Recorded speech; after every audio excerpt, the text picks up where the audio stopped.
What's up, fight fans? This is Kurt DeVille with Counterpunch Boxing News, and I have some new news concerning Terence Crawford, Oscar Delahoya, and Bernard Hopkins. Get this. Delahoya aims to sign Crawford. He says, let us present you with a schedule of fights leading to Spence. Oscar De La Hoya continues to find creative ways to draw attention to himself and his promotional empire.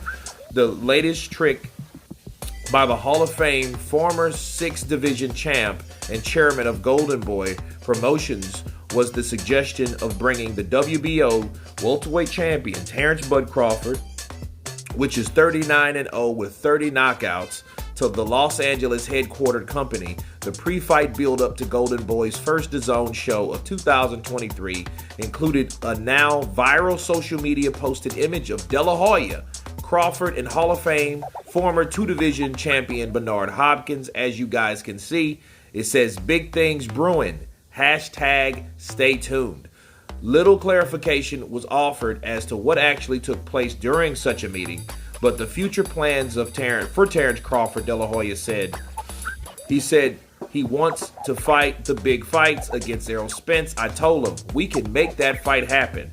Ryan Garcia versus Tank Davis is going to open a lot of doors for us that will lend us to doing big business with PBC Premier Boxing Champions. He said, I told Crawford, let us present you a schedule of fights leading up to Spence.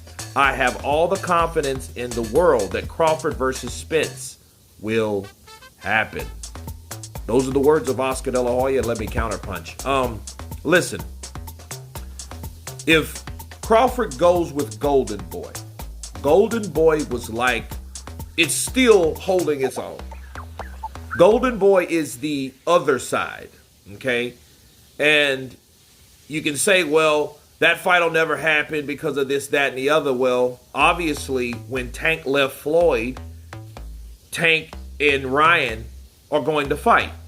Well, I believe that if everybody was talking about Terence Crawford when he was with Top Rank, the reason that fight couldn't get done is because he wasn't with Al Heyman. So when he did become a free agent and he wanted to work with Al Heyman, it didn't happen. So obviously he needs someone else to back him, to back his play like Golden Boy. Me personally, I don't care if he signs with him or not.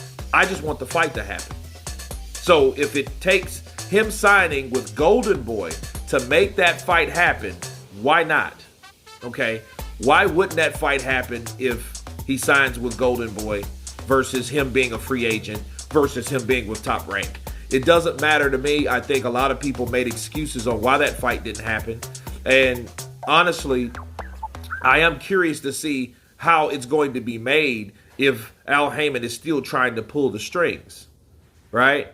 Maybe Al Heyman and Oscar De La Hoya can work something out because obviously, we do have confidence and optimism that it could happen due to Ryan and Tank Davis. Okay, so if those guys can happen, that could make pretty good dealings in the future possible. Okay, now it is an interesting picture to see these guys together, all chummed up, De La Hoya, Bernard Hopkins, Terence Crawford, and Golden Boy meets old school Top Rank. Basically, everybody was with Top Rank except, I think, for Bernard Hopkins. So, they all come from the same root, so to speak. It looks like big news, but again, it's the intrigue is bigger than anything else because we don't really know what happened. You guys tell me what you think of Oscar De La Hoya promising, guaranteeing a fight for Terence Crawford to face Errol the Truth Spence. Finally, after 5 years. Of course, please subscribe. And you guys been Counterpunch. Peace.